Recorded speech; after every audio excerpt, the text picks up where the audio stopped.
성부와 성자와 성령의 이름으로 아멘. 하늘을 우러러 사랑하올 하느님 아버지 뜻 안에서 스승이신 예수님과 도움이신 성령님과 사랑하올 성모님과 성유세 아버지와 성미카엘 대천사와 하늘의 모든 거룩한 천사들과 성인들의 전구를 청하며 기도드립니다. 아버지, 온 우주 만물의 주인이시고 저희의 진정한 본질의 그 본연의 아버지이신 사랑하올 하느님 아버지, 오늘도 아버지께서 지으신 모든 피조물, 그 중에서도 가장 아버지 뜻에서 벗어나 자아라고 하는 그 사악한 악이 뿌려놓은 덫에 걸려 원죄라는 그 울타리와 굴레 안에 갇혀서 아버지께서 주시고자 하시는 사랑과 풍요를 누리지 못한 채 한평생 자기 뜻과 자기 의지와 자애심과 이기심, 교만, 자만, 사사로운 감정 등의 역겹고 쓰레기보다도 못한 그런 각각의 인간마다 가지고 있는 프레임에 갇혀서 아버지를 알아뵙지 못하고 풍요의 나라의 모든 풍요를 누려보기는커녕 그것이 무엇인지 갈망조차도 해보지 못하고 죽어가는 수많은 가련한 온 인류의 아버지의 그 자녀들, 그 불쌍한 자녀들을 모두 불러 모아 저희의 사명이 끌어안아 예수님과 어머니 하나 되신 성심을 통해서 아버지 뜻에 모두 봉헌드립니다. 사랑하는 아버지, 가련하고 불쌍한 저희 인류에게 자비를 베풀어 주시옵소서. 주님의 거룩하신 진리의 이 빛이 사고방식과 정신과 마음 안에 살아가는 그 모든 악의 뿌리를 그 위대하시고 악을 태워 죽여 없애시는 그 성령의 정화의 불로 모두 활활 태워 주셔서 이제 완벽한 아버지의 뜻이라고 하시는 그 진리의 속성을 온 인류의 사고방식과 정신과 마음 안에 새로 심어주시어 새롭게 모든 영혼이 창조되고 태어날 수 있도록 자비를 베풀어 주시옵기를 간곡한 갈망으로 청원드립니다. 아버지, 오늘도 주신 위대한 말씀을 가르쳐 주시옵소서. 천상에 정말 지고하도록 놀랍도록 한도 끝도 가늠해 볼 수 없는 아름다운 원리인 아버지의 다스림의 수많은 진리의 그 퍼펙트한 질서들과 원리와 관점과 개념과 속성들, 그 모든 것들을 오늘 주신 이 말씀을 통해 저희가 깨닫게 하시어 다시 원죄를 짓기 이전에 본연의 저희 각자 자신을 발견하고 아버지의 질서 안에 속하고 용해되어 그 안에서 저희에게 세워놓으신, 각각의 영혼에게 세워놓으신 모든 계획을 완벽하게 이루어드리는 그런 저희 될 수 있도록 깨닫게 해주시옵소서. 이 모든 기도 우리 주 그리스도를 통하여 비나이다. 아멘. 성부와 성자와 성령의 이름으로 아멘. 안녕하십니까. 하나님의 뜻 선교회 윤피아 수녀입니다. 오늘도 하느님 아버지께서 어떤 말씀을 주셨는지 오늘 가르쳐 주시는 독서와 복음을 통해서 아버지의 그 거룩하신 나라의 다스림의 법칙에 대해서 살펴보도록 하겠습니다. 2020년 3월 22일 사순제 4주일입니다. 제1독서 사무엘기 상권 16장 1절, 6절에서 7절, 10절에서 13절까지의 말씀입니다. 그 무렵 주님께서 사무엘에게 말씀하셨다. 기름을 뿔에 채워가지고 떠나라. 내가 너를 베들레헴 사람 이사이에게 보낸다. 내가 친히 그의 아들 가운데서 임금이 될 사람을 하나 보아두었다. 이사이와 그의 아들들이 왔을 때 사무엘은 엘리압을 보고 주님의 기름 부음 받은 이가 바로 주님 앞에 서 있구나 하고 생각하였다. 그러나 주님께서는 사무엘에게 말씀하셨다. 겉모습이나 키 큰 것만 보아선 안 된다. 나는 이미 그를 배척하였다. 나는 사람들처럼 보지 않는다. 사람들은 눈에 들어오는 대로 보지만 주님은 마음을 본다. 이사이가 아들 7을 사무엘 앞으로 지나가게 하였으나 사무엘은 이사이에게 이들 가운데는 주님께서 뽑으신 이가 없소 하였다. 사무엘이 이사이에게 아들들이 다 모인 겁니까? 하고 묻자 이사이는 막내가 아직 남아있지만 지금 양을 치고 있습니다. 하고 대답하였다. 사무엘이 이사이에게 말하였다. 사람을 보내 데려오시오. 그가 여기 올 때까지 우리는 식탁에 앉을 수가 없소. 그래서 이사이는 사람을 보내어 그를 데려왔다. 그는 볼이 불구레하고 눈매가 아름다운 잘생긴 아이였다. 주님께서 바로 이 아이다. 일어나 이 아이에게 기름을 부어라 하고 말씀하셨다. 사무엘은 기름이 담긴 뿔을 들고 형들 한가운데에서 그에게 기름을 부었다. 그러자 주님의 영이 다윗에게 들이닥쳐 그날부터 줄곧 그에게 머물렀다. 주님의 말씀입니다. 하느님 감사합니다.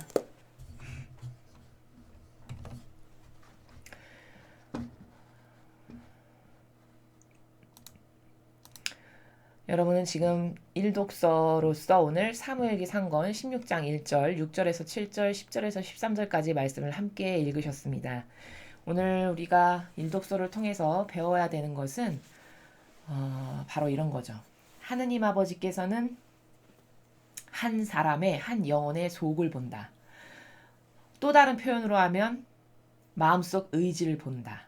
라는 것이 하느님께서 한 영혼을 옳은가 그른가, 아버지 앞에 쟤는 옳은 애인가 아니면 그른 애인가 라고 판단을 하실 때, 분별을 하실 때 그 마음의 속 의지만을 보신다는 게 오늘 주신 말씀의 핵심이죠. 지금 이 상황은, 오늘 읽은 이 상황은 어떤 거냐면 이미 사울이 왕이었어요. 이 시대 이스라엘에 왕으로 이미 뽑아서 왕직을 수행하고 있었죠. 근데 여러분이 아시다시피 또 제가 이 앞선 사울과 다윗의 엄청난 차이가 무엇인가? 한 사람은 왕으로 하느님이 뽑으셨지만 결국에는 끝까지 올곧게 잘 매짐을 못하고 내쳐졌죠.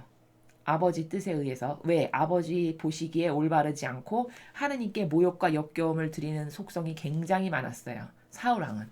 그래서 그것을 온전하게 잘 수행하지 못하고 결국에는 비참하게 죽게 되죠.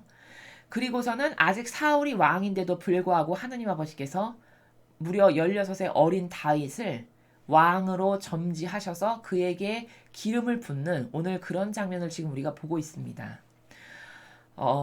근데 지금 그 기름을 부으러 사무엘 예언자가 이사이의 집에 간 거죠.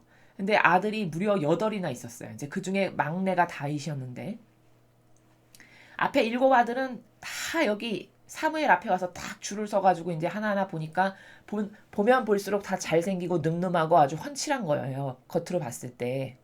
그러니까 사무엘이 번번이 이 아인가 해서 이렇게 부으려고 하잖아요. 그럴 때마다 번번이 하느님께서 뭐라 하시죠?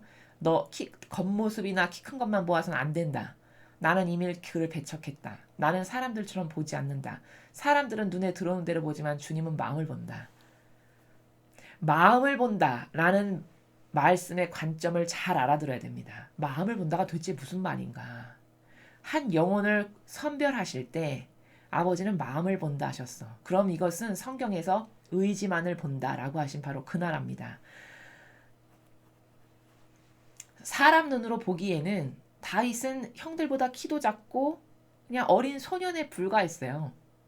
그리고 뭐 겉으로 봤을 때 뛰어나거나 훤칠하거나 그런 것도 없었고 그냥 어느 정도로 그 다윗을 이사이가 별로 그렇게 중시하지 않았느냐를 우리가 여기서 알 수 있는 게 그 부모가 얼마나 다윗을 그냥 그렇고 그런 애로 여겼다는 걸 우리가 알 수 있는 게 그냥 양이나 치는 일을 시킬 만큼 그렇게 크게 비중을 두거나 관심을 두지 않았다는 것을 우리가 지금 이 일독서를 통해서도 알 수 있죠. 그냥 저 들에 나가서 양 치는 것만 시키는 그런 막내 아들이었던 거예요.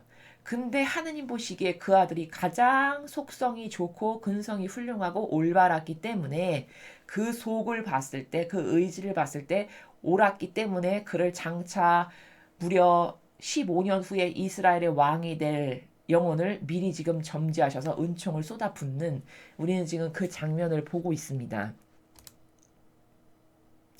그럼 도대체 다윗이 왜 앞에 그 형들을 제치고 그 앞에 형들도 훤칠하고 멋있고 잘생긴 그 모든 형들을 제치고 왜 하느님께서는 다윗을 선택하셨을까에 대한 관점이 있어야 되겠죠. 우리는 일단 하느님은 속성, 근성, 마음속 의지 이런 것만을 보세요. 이건 다 뭐냐? 다 본질에 해당하는 나라예요. 마음속 깊은 곳에 간직하고 있는 그러나 겉으로는 잘 드러나지 않는 이런 나라들이죠. 근데 겉의 행동을 봐도 또 그 마음속 의지와 속성을 알 수도 있어요. 예를 들면 자 다윗이 양치는 일을 했다라는 것을 통해서 다윗이 어떤 사람이었는가를 우리는 충분히 검토할 수가 있는 게, 여러분, 양을 치려면, 양을 잘 돌보고 양을 치려면 어떻게 해야 되죠? 일단 용맹해야 돼요. 겁쟁이거나 비겁하거나 뭐 조그만 게 눈앞에만 지나가도 오 이렇게 하는 이런 겁쟁이 비겁한 어조비 같은 스타일은 양치기를 할 수가 없죠. 일단 담대하고 용맹했다는 것을 우리는 알 수 있어요. 왜? 양이라는 것은 그 사막의 수많은 어 거세고 드센 짐승들이 양을 먹으려고 얼마나 들이닥치고 낼름낼름 될 텐데, 그때마다 이 양을 잘 보호해서 한쪽에 몰아놓고 우리 애도 들어가게 하고, 이런 어떤 그 강한 짐승으로부터 보호할 수 있는 이런 능력이 돼야 되잖아요. 다윗은 그런 능력이 됐다는 것을 우리가 입증할 수 있는 거죠.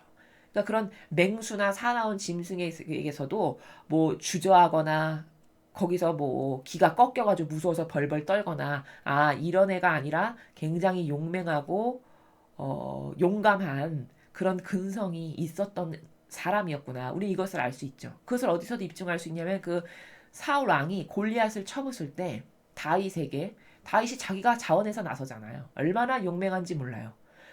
아 자기가 해보겠다고. 그러니까 너무 사울이 기가 막히니까, 저 몇 척 장신인데 너에 비하면 넌 저기 고목나무의 매미 수준인데 네가 어떻게 저렇게 지금 수십 년을 전쟁터에서 달쿠다른 사람을 어떻게 싸우냐, 코웃음을 치죠. 그러면서 네가 굳이 그렇게 나가겠다면 한번 해봐. 그러면 이렇게 갑옷도 씌워주고 얘가 긴 칼도 주면서 이거 가지고 가서 해봐, 이렇게 하죠. 근데 다윗이 뭐라고 그랬냐면은, 아 이거 너무 거추장스럽고 생전가야 입어본 적도 없는 이런 갑옷을 입고 어떻게 저런 사람하고 싸우냐. 나 그냥 돌멩이 5개만 있으면 된다. 전 이 돌팔매질 가지고 나가서 싸우겠습니다. 다 벗어버려요. 그리고는 돌팔매질 돌멩이 5개를 가지고 나가가지고 휘휘휘씩 돌려가지고서는 그 거대한 장수의 정수리에 정확하게 그냥 정중앙에 딱 맞히죠. 그게 뭘까? 양을 지키면서 수많은 맹수들의 그 위협으로부터 양을 지켰던 수단이 다윗이 돌팔매질이었던 거예요. 거기서 단련이 된 거죠. 얼마나 돌팔매질을 잘했으면 그 거대한 몇 척 장신의 장수를 그냥 칼 하나도 없이 돌멩이로 여길 정중앙에 이마를 박히게 해서 그걸 쓰러뜨릴 만큼이겠습니까? 그리고 그런 용맹함, 또 자기는 목숨을 잃거나 뭐 이런 것에 대한 두려움이나 주저함이 없고 하느님을 너무 절대적으로 믿고 사랑했어요. 바로 이런 굉장히 중요한 속성들을 다윗이 갖고 있었기 때문에 하느님 보시기에 아 얘가 장차 이스라엘의 왕이 되기 합당하다라고 해서 뽑으신 거예요. 선택이 된 거예요. 선택을 받은 거예요. 다윗의 이런 속성과 근성이. 근데 인간은 이런 어떤 목적성이 있어서 사람을 뽑을 때 이런 속성이나 근성이나 의지를 보고 뽑는 관점이 없죠. 그러니까 오늘 이 아버지도 보세요. 이 아버지가 곧 우리의 모습인데, 이 이사이라는 아버지가 아예 막내는 제껴놓고 데리고 오지도 않죠. 그냥 아예 7명을 그냥 세워놓고 막내 아들은 그냥 치지도 않고 여기서 골로라는 식으로 지금 사무엘 예언자 앞에 내어놓잖아요, 아들들을. 근데 계속 주님이 아니다 아니다 아니다 하시니까 이 아들이 다 왔냐고 물어보죠. 그러니까 막내가 하나 있기는 한데 걔는 지금 저기 들에 나가서 양이나 치는 애인데 뭐 걔가 이렇게 왕감이겠는가, 이제 이렇게 생각을 한 거죠.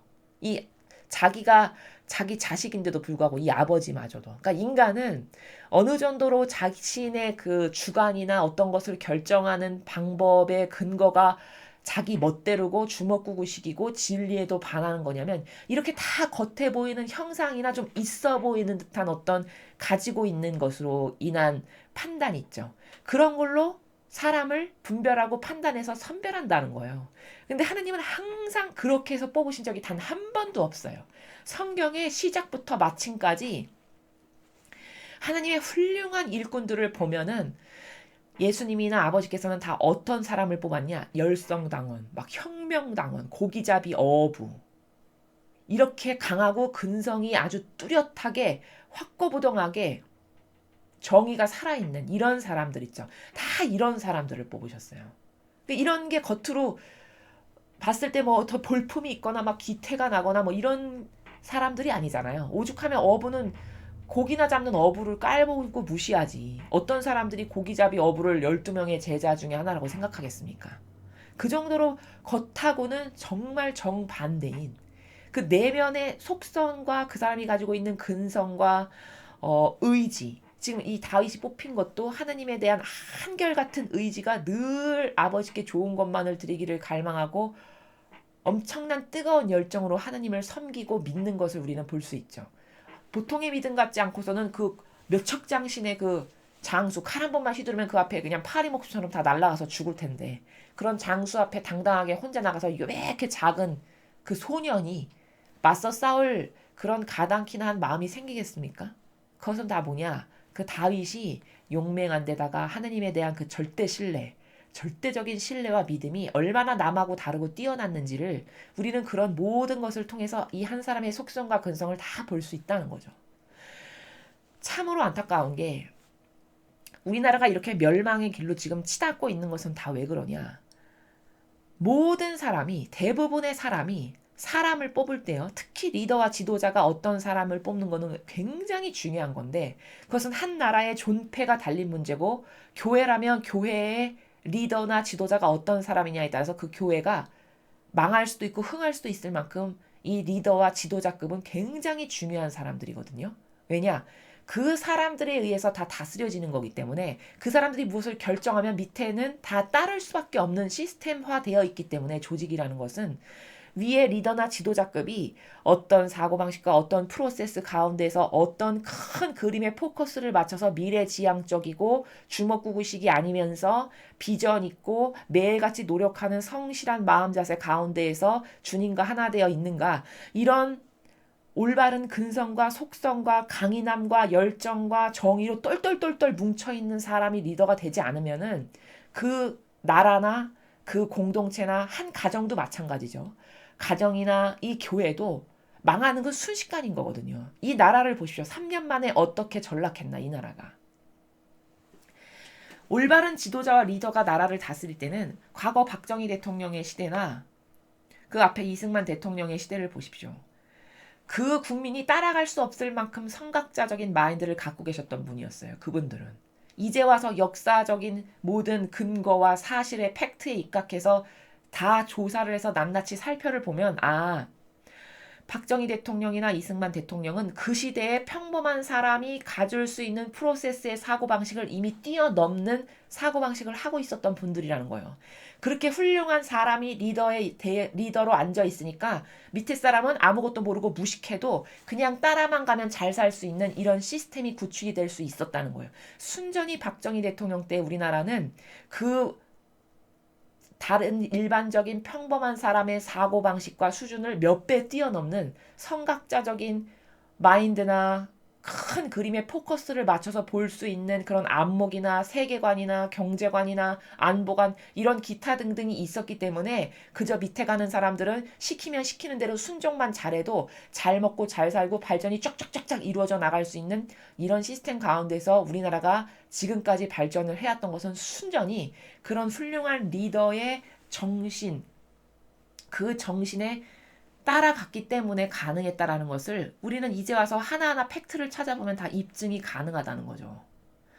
한 가정도 마찬가지죠. 여러분, 가장이 비겁하기 이를 데 없고 맨날 옳지도 않은, 어리석고 남 속여먹는 것에 타협과 협상이나 잘해서 거기서 주어지는 어떤 콩고물이나 받아먹는 이런 비겁하고 참 졸렬한, 남자답지 못한, 그리고 무슨 프로세스가 있거나 거시적 사고방식과 관점이 있어가지고 앞으로 나는 우리 가정을 좀 이런 관점, 이런 세계로 좀 끌고 가야 되겠다, 이런 마인드로 우리가 정신세계를 좀 수준을 높여서 내 가정에 사랑하는 내 가족들을 이렇게 끌고 가야 되겠다, 어떤 이런 비전이 없는 사람, 소위 말해서 어조비.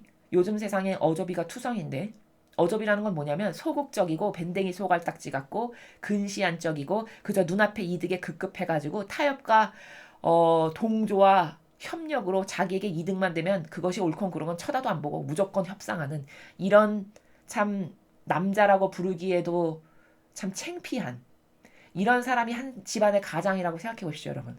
그 가정 공동체에 비전이 있을까요? 어떤 비전이 있을까요? 그 가정 공동체에. 그저 당장 눈앞에 있는 밥 먹고 사는 것에는 문제가 없을 수 있겠죠. 그러나 마인드가 조금만 더 건설적이고 이 진리를 알아듣고 진리에 봐서 뭐가 좋은 세계고 어떤 게 더 발전적이고 어떤 게 더 멋있는 세계관인지를 아는 사람이라면 그렇게 어저비 갖고 좁아 터지고 근시안적인 자기 자애심과 이기심만 채우는 급급한 내 자식 내 새끼밖에 모르는 이런 사람하고 함께 살아가기에 부딪힐 수밖에 없습니다. 사고방식 자체의 그릇이 다르기 때문에. 가정도 이런 소인배 같은 사람이 가장이다. 그럼 그 가정 공동체는 별로 그렇게 크게 훌륭하게 성공하거나 다른 가정과는 다른 어떤 크나큰 비전으로 그렇게 살아갈 수 없어요. 다 그냥 그날 밥 먹고 사는 것에 만족하는, 어찌 보면 그런 사람이 가정의 가장이면 그날 밥 먹고 사는 것도 어찌 보면 못할 수도 있을 만큼 그 정도로 비전이 없는 거죠. 이렇게 그 어떤 공동체의 리더가 어떤 속성과 근성을 가졌느냐는 것은 너무너무 중요하다는 거예요. 우리나라가 이렇게 된 건 지금의 이 나라를 다스리는 리더들이 다 하나같이 어조비의 타협에는 능수능란한, 그리고 남 속이는, 이것에만 능수능란하고 이것에만 혈안이 돼 있는 사람들이 다 리더가 돼서 그래요. 나를 희생으로 좀 사람이 공정과 정의로 좀 들끓고 열정적이고 공익을 위해서 나를 헌신할 줄 알고 그런 헌신하는 것에서 희열을 느끼고 기쁨을 느끼는 어떤 이런 배짱이 좀 두둑하고 이런 남자다운 이런 사람이 이 나라의 대통령이고 리더였다. 그렇다면 나라가 지금 이런 꼬라지로 이 정도로 망하지는 않았겠죠. 얼마나 남을 속이는 것에 능수능란하면 신발 뒤축 뜯어서 신고 다니고 허스름한 옷 입고 다니고 30년 된 가방 들고 다니면 착하고 서민적이라고 좋아해요. 그럼 그렇게 겉을 보고 착하고 서민적이라고 좋아하는 사람의 사고방식과 오늘 하느님 아버지께서 이 사무엘 예언자를 통해서 야 너는 겉을 보지 나는 속을 본다. 이렇게 말씀하신 하느님 아버지의 세계관과는 얼마나 다를까요? 그 갭이. 상상을 초월하는 거죠. 늘 그렇게 좁아 터진 이런 쪽인 사고방식 안에서 살고 무엇을 분별하고 옳고 그르니 하면서 살아가니까 발전이 없는 거예요. 한평생의 인생이. 맨날 그날이 그날. 그냥 밥만 먹고 살면 감사하고 다행인 수준. 왜 발전이 없을까? 그렇게 좁아 터진 이상한 자기 프레임과 자기 욕구에 그 짜맞춰 놓은 그 사고방식 안에서 사는 사람에게 아버지가 축복을 주실 수 있으실까요? 이것은 하느님이 인색하고 야박해서 축복을 주시는 것이 아니라 하느님의 그릇과는 너무 다른 거예요. 그래서 아버지가 주시는 축복을 받을 만한 그릇이 안 돼요. 이런 영혼은. 밴댕이 소갈딱지만한 그 간장 종지만한 그릇이어가지고 하느님의 축복은 5대양 6대주를 아우르는 그렇게 큰 대양의 바다보다도 더 큰 거라면은 이 간장 종지만한 배알딱지를 가지고 있는 특히 남자, 이 시대의 남자들, 물론 여성도 마찬가지지만 그런 배알딱지를 갖고 살아가는 사람에게 하느님의 그런 은총이 절대 합당치가 않죠. 이것은 근원과 그릇 자체가 너무 달라서 아버지가 주시지 않는 것이 아니라 이런 사람의 영혼에게 이 아버지가 주시는 은총이 합당치가 않아요. 이것을 정신과 사고방식을 뜯어고치지 않은 다음에는. 이러니까 은총이 없는 거예요. 이런 사고방식으로 한평생 살면. 다윗이 왜 은총을 받았을까? 왜 왕으로 점찍혔을까? 그 그릇이 늘 하느님 경외하는 마음, 절대적으로 신뢰하고 믿는 마음, 용맹한 데다가 게다가 왕이 됐을 때 다윗의 그 처신을 보세요. 마음이 항상 넉넉하고 너그러워요. 그 자기를 죽이려고 하는 그 압살롬을 대하는 나라를 보세요. 얼마나 사랑이 많은가. 압살롬 사랑하는 내 아들아 엉엉 울면서 차라리 내가 죽었으면 좋았을 것을, 이런 넓은 사랑의 나라의 마음도 가지고 있고 이런 하느님 보시기에 올바른 속성을 많이 가지고 있었기 때문에 다윗이 이스라엘의 새로운 왕으로 벌써 이렇게 어린 나이에 딱 점지된 거죠. 그래서 기름 부음을 지금 받는 그런 일이 다윗에게 일어난 거예요. 무려 왕은 이 이후로 약 15년 이상, 다윗이 대략 한 30 전후에 왕이 됐는데 지금 왕이 되기에는 한참 어린 소년인데 하느님 아버지께서 미리 축복을 하시고 그리고서 그날부터 줄곧 주님의 그 영이 계속 다윗에게 머물렀다라고 전해주고 있습니다. 아버지의 뜻이 이제 보호하시기 시작하시는 거죠. 이 그릇이 완벽하게 왕이 될 때까지 보호하시고 다스리시는 거죠. 이런 다윗에게 주시는 축복을 받고 싶다. 그럼 어떤 마음과 어떤 정신을 가져야만 하느님이 주시는 이 축복을 받기에 합당한가? 이것을 반성해야 됩니다, 우리는. 아, 나는 하느님이 축복을 주시기에는 너무나도 안 맞는 것들이 너무 많구나. 특히 이 속 의지와 마음의 자세 자체가 이런 훌륭한 근성과 속성과 희생하는 정신, 고통을 사랑하는 정신, 이런 예수님과 어머니를 닮은 이런 근성과 속성을 가지고 있지 않으면은 그럼 하느님이 이런 축복을 안 주시는 것이 아니라 사실은 내가 그런 좋지 않은 하느님 보시기에 역겨운 속성을 버리지 않음으로써 내가 축복을 거부하는 거예요. 사실은 본질적으로 말을 하면 아버지가 안 주시는 것이 아니라 그래서 박복한 삶을 살게 되는 겁니다. 자기 스스로가 그런 길을 가는 거죠. 그래서 하느님이 속을 보신다는 말은 도대체 무슨 말씀이신가? 그 마음의 의지, 올바른 정신, 올바른 근성, 이런 것을 좋아하신다는 말씀이구나. 그럼 지금까지 나에게 한평생 살면서 얼마나 안 좋은 근성과 이상한 속성, 야리꾸리한 게 얼마나 많습니까? 이런 것을 다 뽑아버려서 대청소하지 않으면, 그리고 예수님과 어머니의 근성과 속성을 내 것으로 만들지 않으면 나는 하느님이 주시는 이런 위대한 축복과는 관련이 없는 사람으로 살다 죽을 수밖에 없다는 게 사실적 팩트다.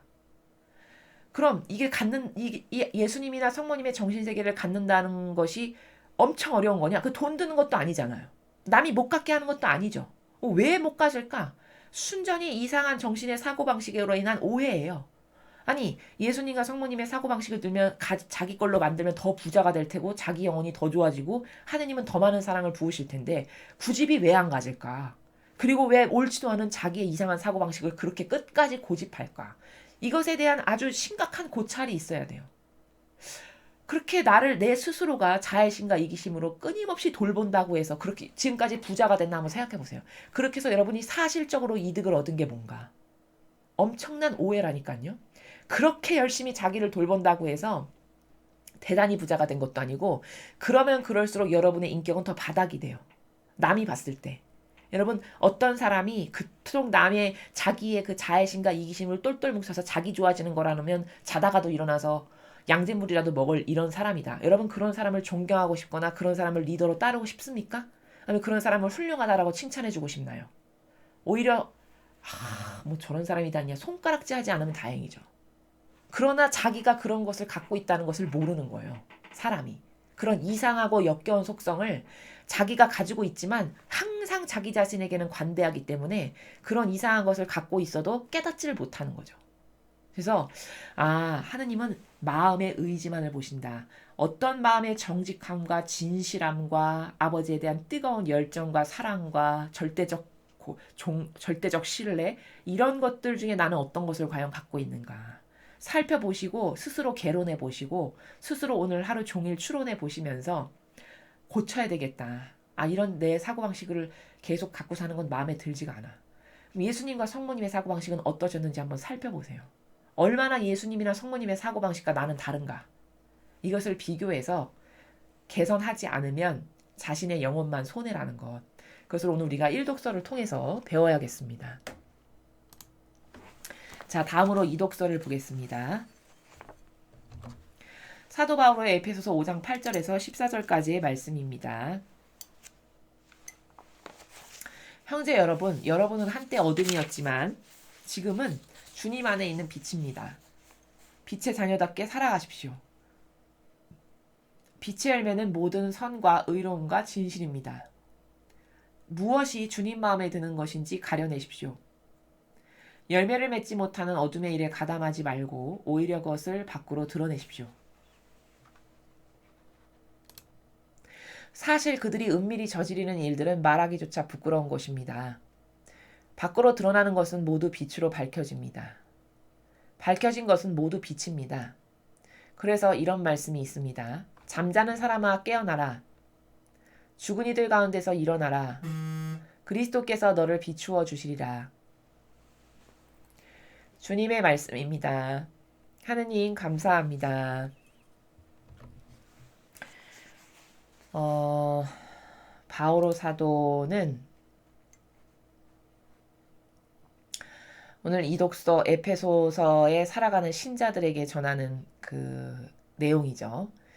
그 이독서에서 바오로 사도가 이야기하고자 하는 바는 그냥 크게 큰 덩어리로 하나 이야기 드리면 그런 거죠. 어,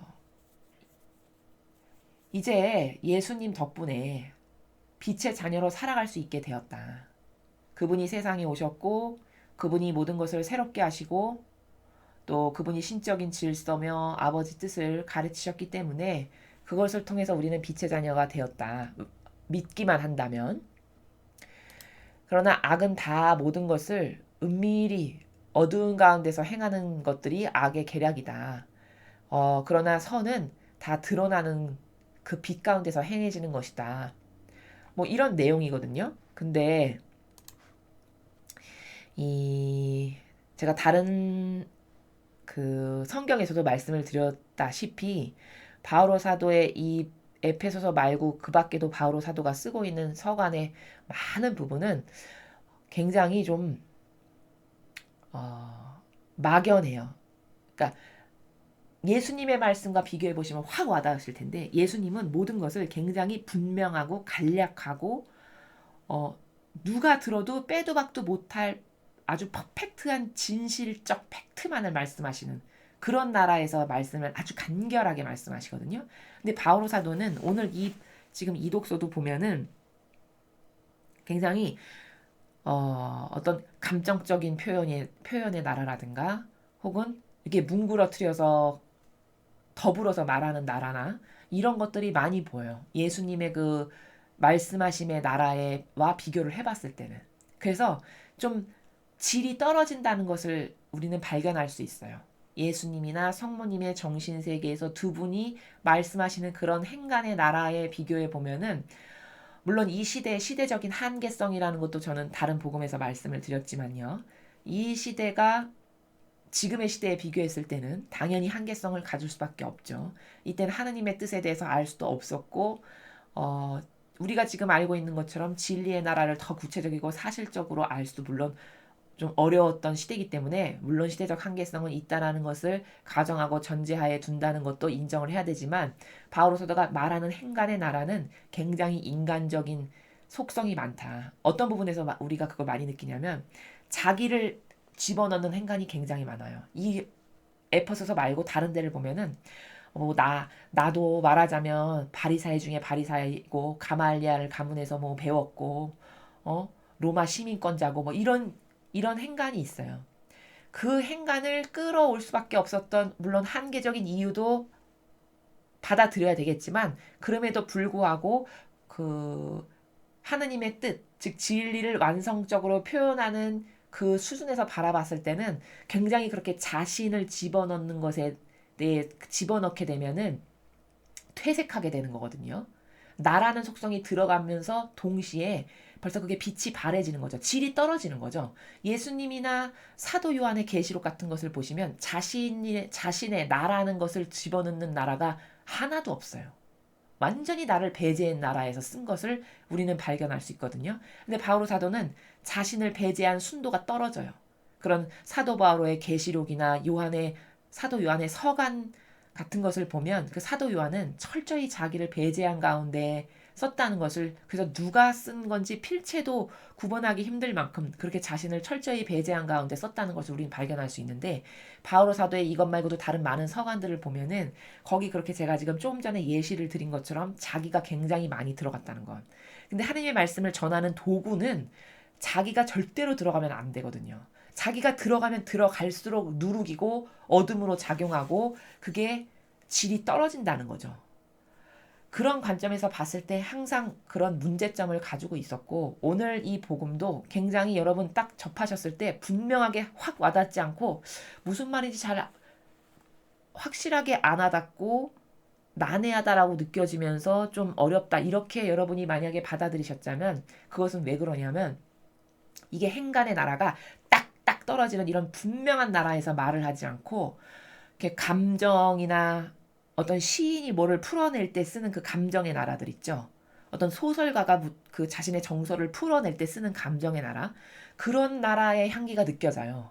바오로 사도의 이런 그 서간의 필체를 보면. 그건 뭐냐? 사람은 자신의 정신세계 수준 이상을 벗어날 수가 절대로 없는 거기 때문에 이 바오로 사도의 정신의 그 가지고 있던 리미트가 그런 어떤 자기 자신의 그 감정과 정서가 좀 많이 들어갔다. 그랬기 때문에 그런 어떤 예수님의 말씀이나 사도 요한의 계시록 같은 게서 느껴지는 확확 와닿는 그 팩트로 인해서 확확확 꽂히는 진실의 사실의 팩트가 너무나도 확확 꽂혀서 감동이 확 오는 이런 게 부족한 건 다 왜 그러냐? 이게 감정적인 나라에서의 호소, 그리고 자기가 자꾸 들어가는 이런 문제, 이런 기타 등등의 문제들로 인해서 그런 어떤 질적 수준이 좀 떨어진다는 것. 그래서 여러분이 읽으셨을 때 이게 무슨 말인지 확확 와닿지 않고 너무 두리뭉실하게 느껴지거나 이런 것은 다 그렇게 불명확한 나라에서 썼기 때문에 그렇다라는 것을 오늘 지금 이 독서를 통해서 여러분에게 추가로 첨언해서 말씀을 드립니다. 거기까지만 말씀드리겠습니다. 자, 그리고 이제 오늘의 복음을 함께 보시겠습니다.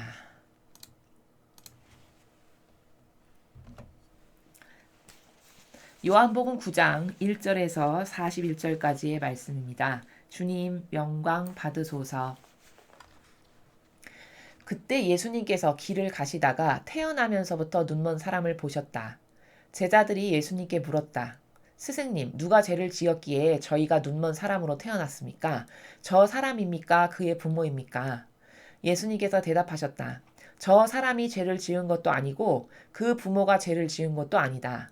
하느님의 일이 저 사람에게서 드러나려고 그리 된 것이다. 나를 보내신 분의 일을 우리는 낮 동안에 해야 한다.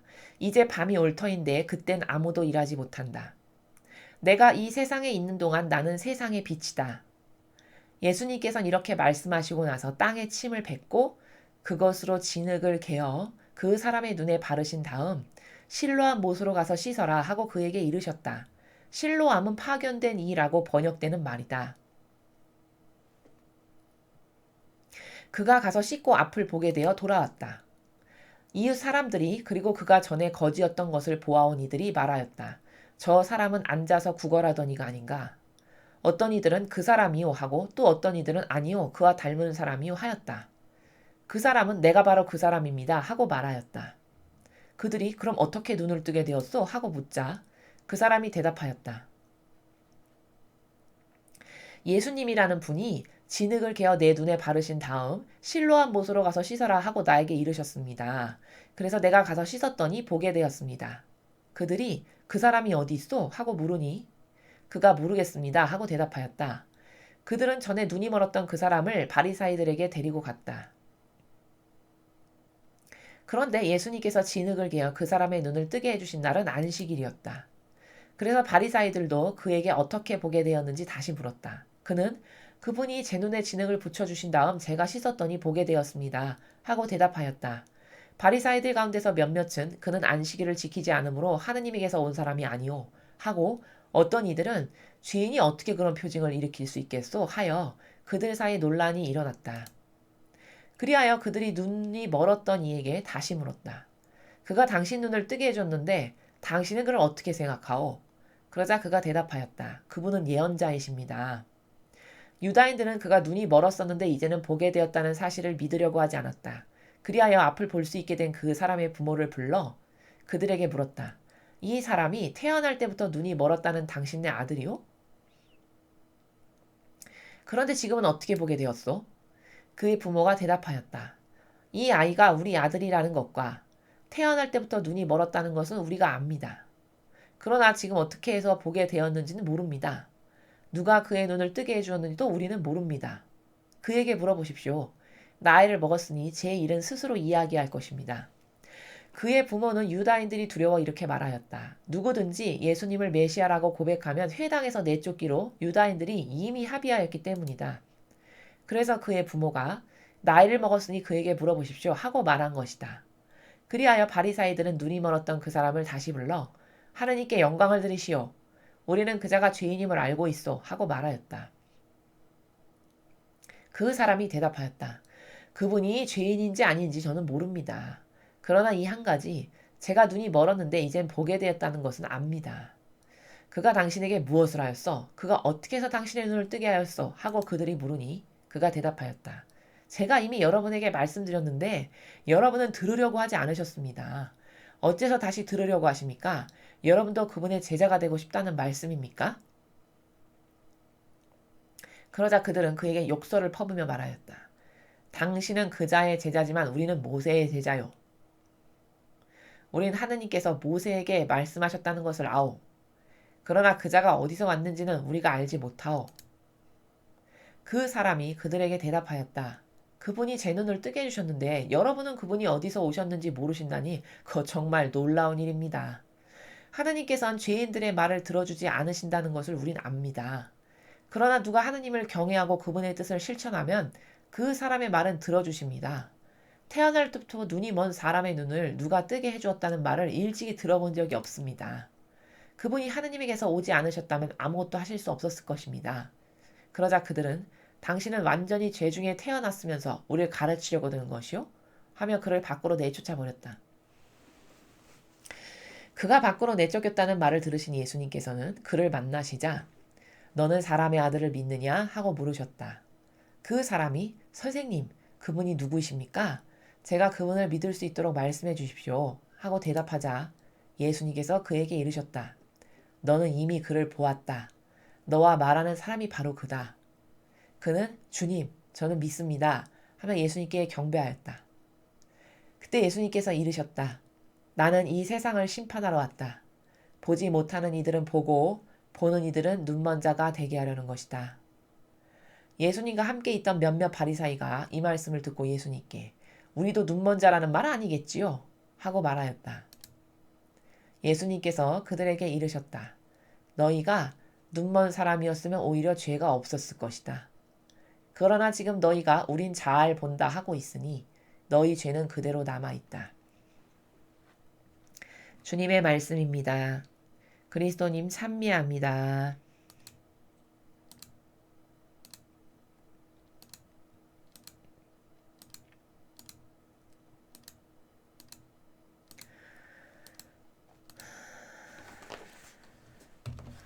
네, 굉장히 긴 복음을 여러분 오늘 들으셨습니다.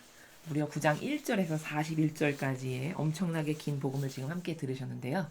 먼저 오늘의 이 복음의 내용을 살펴보기에 앞서서 이 앞에 지금 방금 전에 보셨던 이 독서, 제가 사도 요한의 에페소서와 요한 사도의 그 행간의 나라는 굉장히 많은 차이를 가지고 있다라고 설명을 드렸죠. 지금 이게 요한복음이거든요.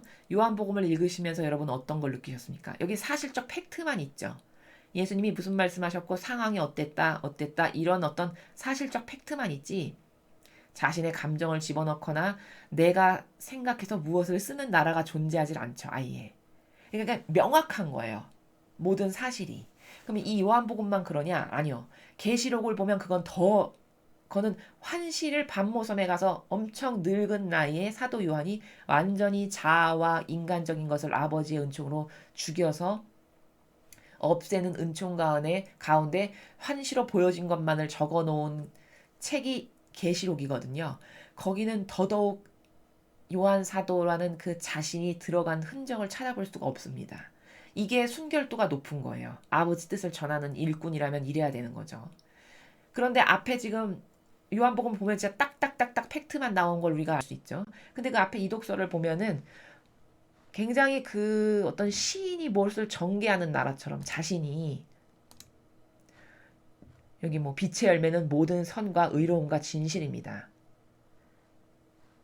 이런 게 바로 어떤 시인이 무슨 이렇게 그 자신만의 세계를 펼쳐나가는 그런 행간의 나라가 바로 이런 구절 같은 나라. 그리고 또 앞에 행간하고는 전혀 별개의 얘기를 갑자기 뜬금없이 확 끌어내는 14절과 같은 것. 밖으로 드러나는 건 다 빛이다. 뭐 이런 얘기를 한참 하다가 밝혀진 것은 모두 빛입니다. 그래서 이런 말씀이 있습니다. 잠자는 사람아 깨어나라. 죽은 이들 가운데서 일어나라. 그리스도께서 너를 비추어 주시리라. 이게 13절과 14절의 행간의 나라가 너무 안 맞는 경우거든요. 이게 뜬금없는 나라가 갑자기 이렇게 확 끼어드는 그런 것을 우리가 발견할 수 있거든요. 이런 부족한 부분이 좀 사도 바울의 여러 서간들에서는 발견이 된다. 그런 것을 추가적으로 여러분께서 이해하시면 되겠습니다. 자, 그럼 이제 중요한 요한복음을 보죠. 오늘 요한복음 굉장히 긴 내용을 읽으셨는데 이 전체적인 내용을 관통하는 관점이 있는데 그것부터 먼저 정리를 하면은 이원론의 원리예요. 오늘 요한복음을 통해서 우리가 배워야 될 건 이원론의 원리다. 이원론의 원리가 뭐냐? 그것은 다른 복음에서 설명을 드렸는데 하느님 아버지께서는 아버지의 다스림의 그 법칙들이 있는데 그 중에 하나가 이원론의 원리인데 그게 뭐냐면 먼저 항상 예표가 주어져요. 예표가 주어지고 그 예표에 따라서 본질의 세계는 나중에 딱 이루어진다는 것. 이게 이원론의 원리입니다. 아주 쉬운 것은 이 이원론의 원리를 이해하는데 아주 쉬운 것은 그 미리암의 예가 가장 이해하기가 쉬운데 그 모세의 누이 중에 미리암이 있었죠. 근데 그 미리암이 모세가 이방인 여자를 자식의 부인으로 또 맞아들였어요. 근데 그때 미리암이 그 이스라엘 백성은 원래 이방인하고 혼례를 안 하니까 왜 너는 이방인 여자 우리 백성 가운데서도 이스라엘 백성 가운데서도 여자가 많은데 왜 이방인 여자를 맞이하냐 이제 이런 식으로 따지죠. 근데 그것이 하느님 보시기에 옳지가 않았어요. 왜냐하면 그 질서에 어긋나는 거거든요. 신적 질서에. 왜냐하면 하느님이 뽑으신 일꾼이잖아요. 리더고 지도자고. 근데 그 하느님이 뽑으신 리더요 지도자에게 하느님도 그것에 대해서 모세가 그 이방인 여자를 아내로 맞아들인 것에 대해서 뭐라고 말씀을 안 하셨는데 터치를 안 하셨는데 그 밑에 누이가 그것에 대해서 반기를 들었기 때문에 하느님 아버지께서는 이것을 옳다 보지 않으시는 거예요. 내가 세워놓은 내 종 그리고 너희의 리더요 지도자에게 감히 네가 나도 재량권으로 허락한 것을 네가 이렇게 반기를 들어? 라고 하셔서 옳지 않다 여기셔서 미리암에게 피부병을 허락하시죠. 몸이 다 문드러지고 난리가 납니다. 모세가 그걸 보다 못해서 아버지께 아주 진실되게 기도하죠. 용서해 주십사고 자기 누이를 용서해 주십사 살려주십사고 기도를 했더니 하느님 아버지께서 기도를 들어주시기를 그래 좋다. 그러면 네 누이가 살아나기를 바라거든 너는 구리철사로 뱀의 모양의 형상을 만들어서 저 높은 데다 달아놔라. 그래서 그 높은 데다 달아놓은 구리철사를 바라보고 마음으로 회개하고 뉘우쳐서 잘못했습니다. 고쳐주세요 하는 사람은 그거를 바라보면서 회개하고 뉘우칠 때 그 병이 나을 거다. 이렇게 말씀하세요.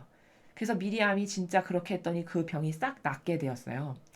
이게 예표거든요. 그럼 이 예표의 본질은 어디 있는 거냐? 예수 그리스도께서 지상에 오셔서 십자가에 그렇게 매달려서 돌아가시는 그러면서 온 인류가 그 예수 그리스도의 십자가상의 죽음을 통해서 구원을 받는 바로 이것의 예표가 이 구리철사를 매달았을 때 이것을 보면 사람이 낫는 이게 이 십자가의 예표였거든요. 이렇게 이원론적으로 예표가 먼저 있고 선언적으로 그 이후에 그 본질이 온다는 이게 아버지 다스림의 나라예요. 오늘 그 다스림의 나라를 우리는 이 요한복음에서 볼 수가 있거든요. 어디가 그러냐? 자, 여기 보면 눈먼 사람이 하나 있었어요. 근데 스님, 이제 제자들이 물어보는 거죠. 저 사람은 왜 저렇게 됐습니까? 누구의 죄 때문에 저렇게 눈먼 소경이 됐나요? 물어봐요. 예수님이 뭐라 하셨냐면 저 사람이 죄를 져서 그런 것도 아니고 그 부모의 죄 때문에 그렇게 된 것도 아니다. 중요한 부분은 이거예요. 여기가 좀 가려졌는데요. 중요한 것은 이 부분입니다, 여러분. 하느님의 일이 저 사람에게서 드러나려고 그리 된 것이다. 이게 핵심 키포인트예요. 오늘 예수님께서 말씀하신 것에. 어떤 부분이 핵심 키포인트냐? 다시. 하느님의 일이 저 사람에게서 드러나려고 그리 된 것이다. 이게 원인이라는 거예요. 저 사람이 소경이 된 이유는 누구의 죄 때문이 아니라 아버지의 영광이, 즉 아버지의 뜻이 저 소경에게서 드러나려고 그렇게 된 것이다. 이렇게 답을 아예 딱 가르쳐 주셨어요. 자, 그럼 이 하느님의 일이 저 사람에게서 드러나려고 그리 된 것이다. 이것은 하나의 예표를 나타내는 거거든요. 그럼 무슨 예표를 나타내는 거냐? 소경이라는 것은 볼 것을 못 보는 거잖아요. 가리워져서, 그쵸? 근데 오늘 이 소경이 지금 눈을 뜨잖아요. 이 뒤에 가면 이제 고쳐주세요. 예수님께서 실로암 못에 가서 씻어라 해서 씻으니까 진짜 앞을 보게 됐어요.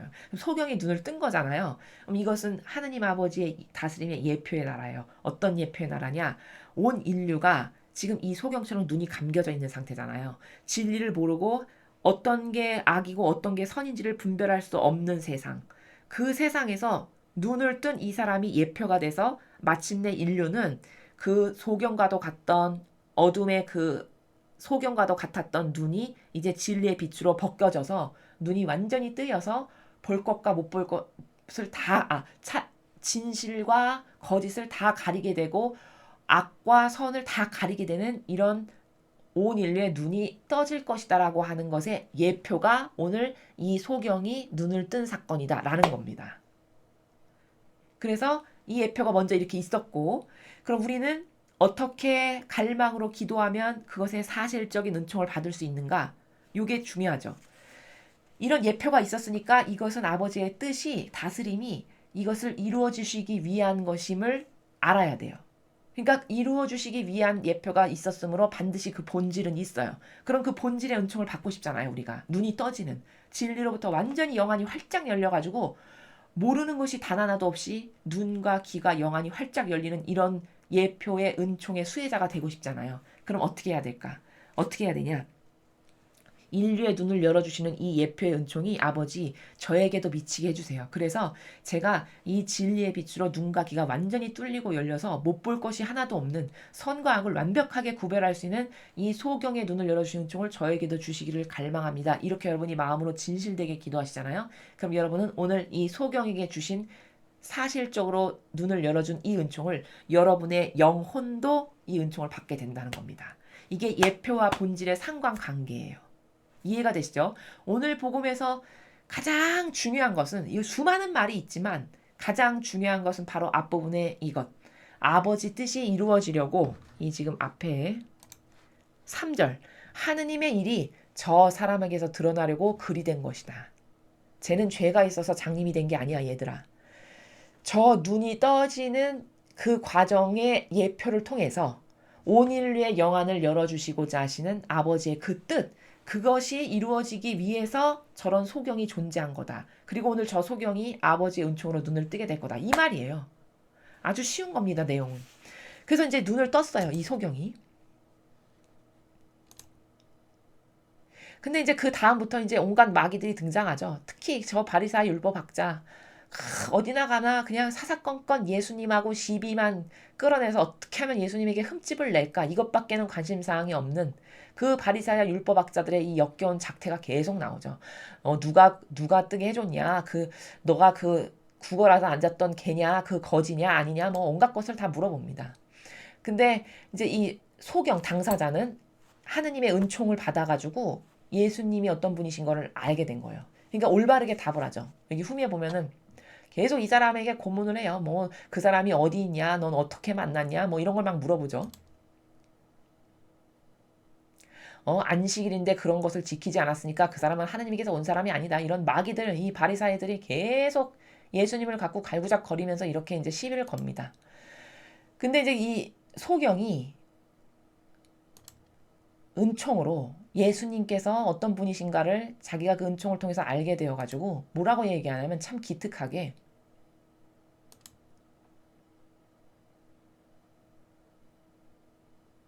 여기 이렇게 아니 제가 그렇게 여러 번 말씀드렸는데도 당신들이 안 듣지 않았습니까? 근데 왜 자꾸 물어봅니까? 왜 또 들으려고 그럽니까? 여러분도 제자가 되고 싶습니까? 이제 이렇게 소경이 이야기를 해요. 그러니까 당신은 그자 제자지만 우리는 모세의 제자요. 이 예수님인 거를 절대 인정을 안 하죠. 그러니까 이 소경이 얼마나 지혜롭게 이야기하냐면 아니 나의 눈을 뜨게 해주셨다면은 하느님의 영이 그분을 통해서 나의 눈을 뜨게 해주셨다는 것이니까 이 명백한 팩트를 통해서 이 증거를 통해서 그분은 예언자하거나 여기 보면은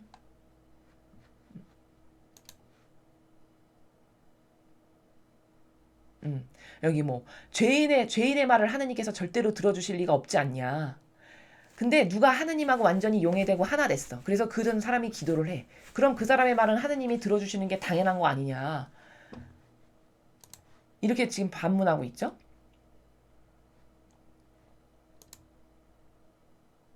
그러니까 그 사람이 하느님으로부터 온 사람이 맞다. 이제 이런 식으로 이제 계속 왔다 갔다 실갱이를 합니다. 그리고 저는 후미의 중요한 말이 나와요, 여러분. 후미에 또 알아야 될 게 뭐냐면 이제 이렇게 실갱이를 하고 너는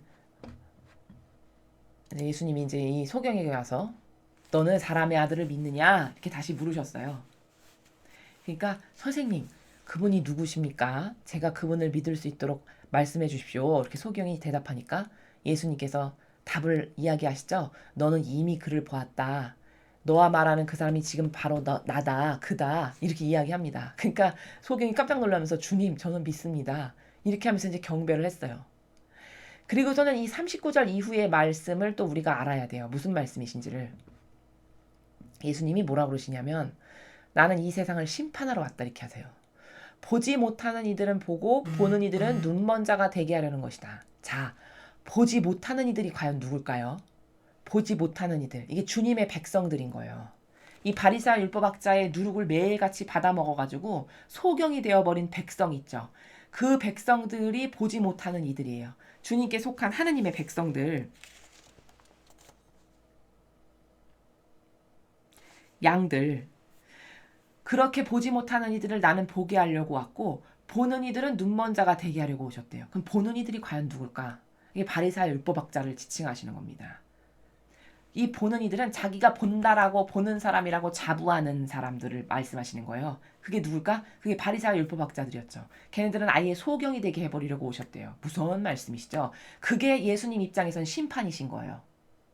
이해가 되시죠? 불로 지금 활활 달궈가지고 죽여버리는 그런 심판이 아니라 예수님께서 여기 39절에서 말씀하시는 심판은 뭐냐면 보지를 못해. 악의 영향력으로 매일같이 이상한 것을 전승받아가지고 진리를 깨닫지를 못해서 볼 수 없는 사람이 되었어. 나의 양들이. 그런 나의 양들은 오늘 이 소경의 눈을 열어주듯이 내가 그들의 눈을 열어주려고 온 거고 거꾸로 보는 이들, 본다라고 지가 자부해. 나는 다 보고 다 알고 다 깨달은 사람이라고 자처해. 그런 율법학자와 바리사이, 이 교회 리더와 지도자급이라고 하는 이런 사람들, 걔네들은 눈먼 자가 되게 하려고 내가 온 거다. 나의 심판이 바로 이거다. 이거예요. 자, 그러니까 이제 함께 있던 바리사이가 그 말을 딱 듣고 나서는 뭐라고 반향을 하냐? 그 안에 있는 악이 이렇게 되묻는 거죠. 예수님께. 설마 우리도 눈먼 자라는 말은 아니겠죠? 이렇게 이야기했어요. 그러니까 얼마나 명답을 하는지 보십시오, 여러분. 예수님의 정신세계가 이래서 너무나도 아름답고 탁월한 거예요. 단 세 줄인데 문장이 단 두 개네요. 단 두 개의 문장인데 모든 답이 다 들어있어요. 두 문장 안에. 뭐라고 얘기하셨냐면 너희가 눈먼 사람이었으면 오히려 죄가 없었을 것이다. 저 말은 무슨 말일까? 야, 차라리 네가 눈먼 사람이어서 성경도 모르고 진리도 모르고 아무것도 모르는 이런 내 양들처럼 아무것도 모르는 눈먼 소경이었어. 그럼 차라리 너는 죄가 없었을 거라는 거예요. 왜? 그런 눈먼이들은 내가 눈 떠주게 해주려고 왔다고 밝히셨잖아요. 앞에서. 그쵸? 근데 그러나 지금 너희가 우리는 잘 본다 하고 있으니 너희 죄는 그대로 남아있다. 그러나 너희는 여기 이렇게 자기네가 얼마나 소경인가를 스스로 드러내죠. 우리도 눈먼 자라는 말은 아니겠지요. 이 말 자체가 나는 눈먼 자입니다 라는 것을 대변하는 말인 거를 자기네가 깨닫지를 못하는 거예요. 지금 바리사이들이. 이 정도로 자기 자신에게 소경인 거죠. 설마 그 말이 우리에게 해당해서 나에게 지금 눈먼 자라고 말하는 건 아니겠죠? 이 얘기예요. 진짜 눈먼 자라는 걸 인식한다면 이런 질문을 하질 않겠죠. 근데 정말 자기가 눈먼 자인데 그렇다라는 걸 깨닫지 못하니까 뻔뻔스럽게 이런 말을 하는 거잖아요. 그러니까 예수님께서 뭐라 그러시냐면 차라리 네가 눈먼 사람이었으면 너는 죄는 없었을 텐데 네가 성경도 모르고 진리도 모르고 아무것도 모르는 내 양들처럼 그래서 차라리 겸손하고 착했으면 너는 오히려 죄가 없었을 거다. 근데 너는 우리는 잘 보는 사람들이야. 우리는 모세의 제자요. 아까 이렇게 얘기하잖아요. 모세의 제자라는 건 뭐야? 모세의 그 율법 정신을 계승한 그런 것에 대해서는 아주 달인인 달통한 사람이다. 이런 것을 스스로 드러내는 거잖아요. 그렇게 잘 본다는 거예요. 그렇게 성경에 대해서 잘 알고 신학에 대해서 잘 아는 자부하는 세력이다라고 스스로 말하고 있는 거죠. 그렇게 너희는 니네가 똑바로 눈 뜨고 잘 보고 있는 사람입니다 하고 있으니 너희 죄는 그대로 남아있다. 그렇게 스스로 잘 본다라고 착각 속에 살아가고 있으니 너는 용서받을 길은 없겠다. 앞으로. 그 말이에요. 너희 죄는 그대로 남아있다. 무서운 말씀이시죠. 단 두 문장 안에 답변이 다 들어있습니다. 이래서 그들의 그 교만과 오만한 세력에게 오히려 눈을 떠주기는커녕 소경이 되게 하려고 왔다고 지금 앞에서 말씀하셨잖아요. 같은 맥락인 거죠. 잘 본다. 난 잘났어. 난 성경도 잘 알고 율법도 잘 알고 너무너무 11조도 잘 지키고 잘하는 세력이야.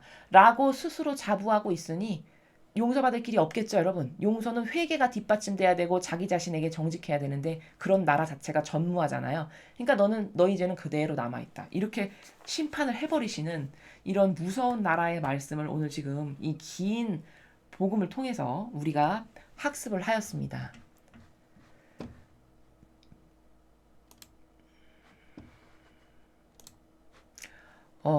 참 정말 많은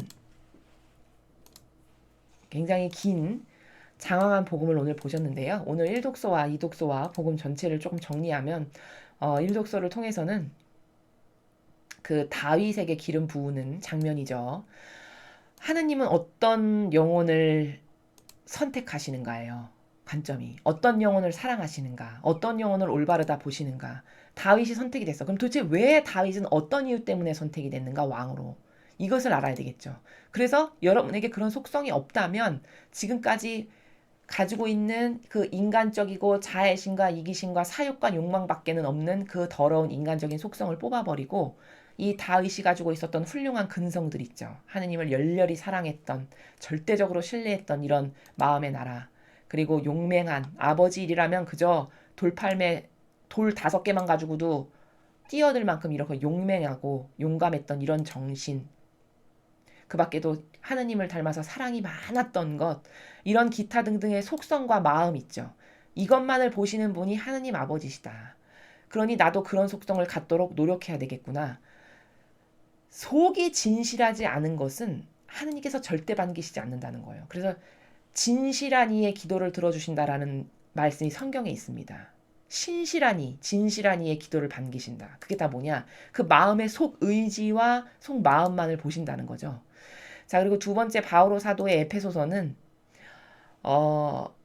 그 바오로 사도가 쓰는 그 행간의 나라가 항상 좀 순도가 떨어지고 질이 떨어지는 것은 왜 그러냐면 그 자신을 배제시키지 못하는 바오로 사도의 그 문제점과 또 어떤 이렇게 명확하게 팩트만을 전하는 그런 사도 요한이나 예수님과 같은 행간의 나라보다는 조금 떨어지는, 늘 자기가 들어가고 시인이 어떤 감정의 나라에서 쓰는 것과 같은 이런 부분이 오늘의 그 이독서에서 많이 보여졌거든요. 그런 게 굉장히 순도를 떨어지게 한다는 점. 그 다음에 복음에서는 오늘 눈먼 그 소경을 고쳐주셨죠. 그 고쳐주심의 을 통해서 우리가 발견해야 될 원리가 뭐냐면 하나님의 다스림의 원리 중에 이원론적인 원리가 있는데 그것은 항상 아버지는 예표가 있으셨고 그 예표를 사실적으로 이루는 본질이 있으셨다는 것. 그 예표가 오늘 소경이 눈을 뜨게 하신 거예요. 그리고 그 예표를 통해서 온 인류에 지금 우리가 다 눈이 감겨 있어서 이렇게 공산주의나 빨갱이라고 우리가 일컫는 이런 세력을 분별 못해서 지금 우리가 지도자를 잘못 봐서 이런 고생을 하고 있잖아요. 완전히 진리로 눈이 열리면 못 볼 것이 없게 된다는 거예요. 그럼 그 은총을 이제 사실적으로 우리가 갖기를 원하잖아요. 그럼 오늘 아버지 이런 소경을 고쳐주신 그 예표의 은총으로 그 은총을 저에게도 쏟아 부어주셔서 제가 그것을 믿습니다. 저도 진리의 빛으로 저의 닫혀진 눈과 귀를 완전히 뚫어서 열어주셔서 선과 악을 똑바로 분별하고 아무리 속여서 날뛴다 하도 거기에 속지 않고 올바른 것을 볼 줄 아는 그런 제가 될 수 있도록 축복해 주세요. 여러분이 그렇게 갈망하면 그 예표의 본질의 은총을 여러분에게 하느님께서 주신다라는 이 사실을 명심하시고 그것을 청원 드릴 줄 아는 그런 여러분이 되셨으면 좋겠습니다. 이상으로 2020년 3월 22일 사순제 4주일 복음해설을 마치겠습니다. 감사합니다.